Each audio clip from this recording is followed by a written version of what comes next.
Hi everyone. మనం ఈరోజు discuss చేసుకోబోయే టాపిక్ వచ్చేసి హ్యాపీయెస్ట్ మైండ్స్ ఐపీఓ. సో ముందుగా మీరు నా యొక్క ఛానల్ సబ్స్క్రైబ్ చేసుకోకపోతే సబ్స్క్రైబ్ చేసుకోండి. This my request. So friends, మనం get in to the topic. ఈ యొక్క ఐపీఓ ముందు బిజినెస్ని చూద్దాం ఫస్ట్. ఈ బిజినెస్ ఏంటి అంటే మెయిన్ బేస్డ్ వచ్చేసి ఐటీ సర్వీసెస్ ప్రొవైడ్ చేస్తూ ఉంటుంది ఈ కంపెనీ ప్రారంభించేది 2011లో ప్రారంభించారు. ఇది వచ్చేసి బెంగళూరులో ఉంది. దీని యొక్క ప్రమోటర్స్ వచ్చేసి అశోక్ సోతా గారు. సో వీళ్ళ యొక్క బిజినెస్ని మనం ఐటీ సర్వీసెస్ అనుకున్నాం. సో ఐటీ సర్వీసెస్లో వీళ్ళు ఏం చేస్తారు అనేది ముందుగా మనం తెలుసుకుంటే డిజిటల్ బిజినెస్ సర్వీసెస్ చేస్తూ ఉంటారు. ఆ పైన engineering services and management security services వీళ్ళు ప్రొవైడ్ చేస్తూ ఉంటారు. సో మనం బిజినెస్ గురించి ముఖ్యంగా తెలుసుకుంటే మనం ఇది ఏ జోనర్లో వస్తుందో అనేది మనం తెలుసుకోవచ్చు. అండ్ దీని యొక్క ప్రాఫిట్స్, దీని యొక్క లాసెస్ అన్నీ మనము తెలుసుకోవడానికి అవకాశం ఉంటుంది. ఈ యొక్క ఐపీఓ యొక్క సైజ్ వచ్చేసి 700 crores. సో దీంట్లో మనకు క్యూఐబీస్కి వచ్చేసి 75% ఇచ్చారు. ఆ తర్వాత నాన్ ఇన్స్టిట్యూషనల్ ఇన్వెస్టర్స్ సంబంధించి 15% ఇచ్చారు. రిటైల్ ఇన్వెస్టర్స్కి వచ్చేసి 10% ఇచ్చారు. సో మొత్తం కలుపుకొని ఒక 100% చూసుకోవచ్చు. దీంట్లో ఫినాన్షియల్గా ఈ కంపెనీ ఫినాన్షియల్గా ఎంత స్టేబుల్, ఎందుకు అని అంటే మనం ఐపీఓ అప్లై చేసే ముందు ముఖ్యంగా మనం కొన్ని తెలుసుకోవాల్సిన విషయాలు ఏంటి అంటే ఆ కంపెనీ యొక్క బ్యాలెన్స్ షీట్. సో ఆ బ్యాలెన్స్ షీట్ ఎంత స్ట్రాంగ్గా ఉంది, ఆ యొక్క పిఎన్ఎల్ అకౌంట్ అనేది ఎంత స్ట్రాంగ్గా ఉందనేది మనం ఈ ఫినాన్షియల్ ఇన్ఫర్మేషన్ ద్వారా తెలుసుకోవచ్చు.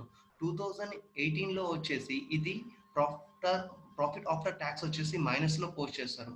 240 కోట్లు మిలియన్స్ మనకు దీంట్లో లాస్లో పోస్ట్ చేస్తే 2019లో అండ్ 2020లో వచ్చేసి ఇది మంచిగా పర్ఫామ్ చేసిందని అనుకోవచ్చు. ఎందుకు అని అంటే 142 crores నెక్స్ట్ ఇయర్ ఇది ప్రాఫిట్స్ పోస్ట్ చేసింది. ఆ పైన 2020 Q1లో వచ్చేసి ఇది పోస్ట్ చేసిన యొక్క ఇన్ఫర్మేషన్ అనేది 700 crores. ఆ తర్వాత June 20లో వచ్చేసి 500 crores వీళ్ళు పోస్ట్ చేశారు.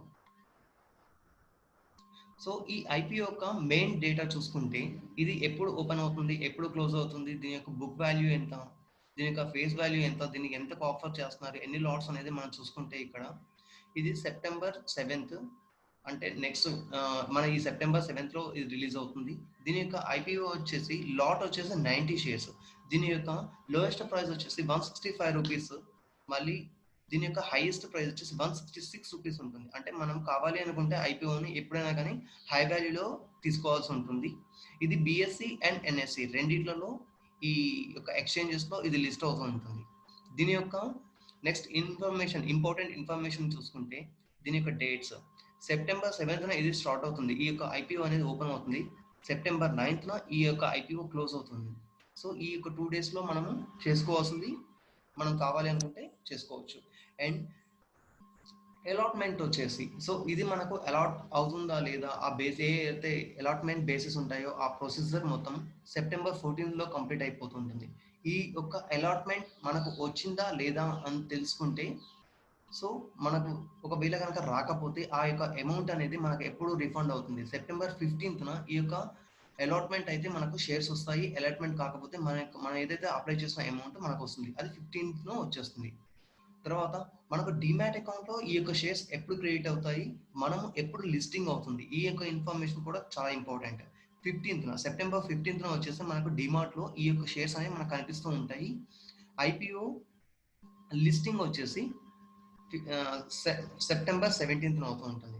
సో దీనికి ఇంకొక ముఖ్యమైన విషయం మాట్లాడుకోవాల్సింది ఏంటి అని అంటే ఈ యొక్క కంపెనీ చాలా strengths as well as the few weaknesses కూడా నేను అబ్జర్వ్ చేశాను. ఫస్ట్ వచ్చేసి స్ట్రెంగ్త్లో ఇప్పుడు గ్రే మార్కెట్ ప్రీమియం అనేది 30 to 40% అండ్ 70% వరకు ఉందనేసి yesterday and today as per the market 30 నుంచి 70 వరకు. అంటే గ్రే మార్కెట్ ప్రీమియం అంటే మనం ఎలా అర్థం చేసుకోవచ్చు అంటే ఒక 100 రూపాయలు మనం ఈ స్టాక్లో పెట్టామనుకోండి, ఈ ఐపీఓలో కనుక మనం పార్టిసిపేట్ చేస్తే మనకు ఎంత రిటర్న్ వస్తుంది అంటే 40 రూపీస్ నుంచి ఒక 100 రూపీస్కి 70 రూపీస్ వరకు వచ్చే అవకాశం ఉంది. ఇది డే టు డే అనేది మారిపోతూ ఉంటుంది. అండ్ ఈ యొక్క బిజినెస్ని బేస్ చేసుకొని ఇప్పుడు ప్రజెంట్ ఉన్న మార్కెట్ వాల్యూ మాత్రమే కాకుండా ఫ్యూచర్లో దీనికి వచ్చే రిటర్న్స్ కూడా మనం అబ్జర్వ్ చేసుకోవాల్సి ఉంటుంది. ఎప్పుడైనా కానీ ఒక ఐపీఓ లిస్టింగ్ గెయిన్స్ కోసము అప్లై చేస్తారు. ఇంకోటి ఏంటి అని అంటే ఫ్యూచర్‌లో దాన్ని హోల్డ్ చేసి తర్వాత వచ్చే రిటర్న్స్ కూడా చూస్తూ ఉంటారు. సో, ఇది 2 విధాలుగా ఉపయోగపడుతుందని నా ఒపీనియన్. అండ్ నా విషయానికొస్తే ఈ ఐపీఓ నేను అప్లై చేస్తున్నానా లేదా అనేది కంక్లూజన్‌లో ఇస్తాను. సో, కంక్లూజన్ వచ్చేసి ఈ ఐపీఓని నేను అప్లై చేస్తున్నాను. ఎందుకు అనంటే 30-70% of the grey market premium అనేది ఒకటి ఉంటే అండ్ ఇంకోటి ఏంటి అంటే ఫ్యూచర్‌లో కూడా దీనికి మంచి బెనిఫిట్ ఉంటుంది. దీన్ని హోల్డ్ చేయడం వల్ల. ఎందుకు అనంటే 30-40% గ్రే మార్కెట్ ప్రీమియం అండ్ 70% వరకు వెళ్తుంది. And at the same way market యొక్క మూవింగ్‌ని బట్టి ఇది 100% కూడా వెళ్ళొచ్చు. యాస్ పర్ మై గెస్ ఇది. అండ్ ఇంకోటొచ్చేసి దీన్ని ఫ్యూచర్‌లో ఎప్పుడైతే మనం మన యొక్క పోర్ట్‌ఫోలియోలో హోల్డ్ చేస్తూ ఉంటామో, ఇది మంచి రిటర్న్స్ ఇస్తుందనేసి నా ఉద్దేశ్యం. అండ్ నేను మాట్లాడిన ముఖ్యమైన విషయాల్లో ఈ యొక్క ప్రమోటర్ వచ్చేసి అశోక్ సోతా గారు. అశోక్ సోతా గారు ఆల్రెడీ ఒక మైండ్ ట్రీ అనే కంపెనీని ఫ్లోట్ చేశారు. దాంట్లో ఫౌండర్ ఇతను. సో, ఇతనికి చాలా ఎక్స్‌పీరియన్స్ ఉంది. ఇతను ఫ్యూచర్‌లో గూడా ఈ కంపెనీని చాలా ముందుకు తీసుకెళ్తారనేసి నా యొక్క opinion. And comes to the please subscribe my channel and thanks a lot to everyone.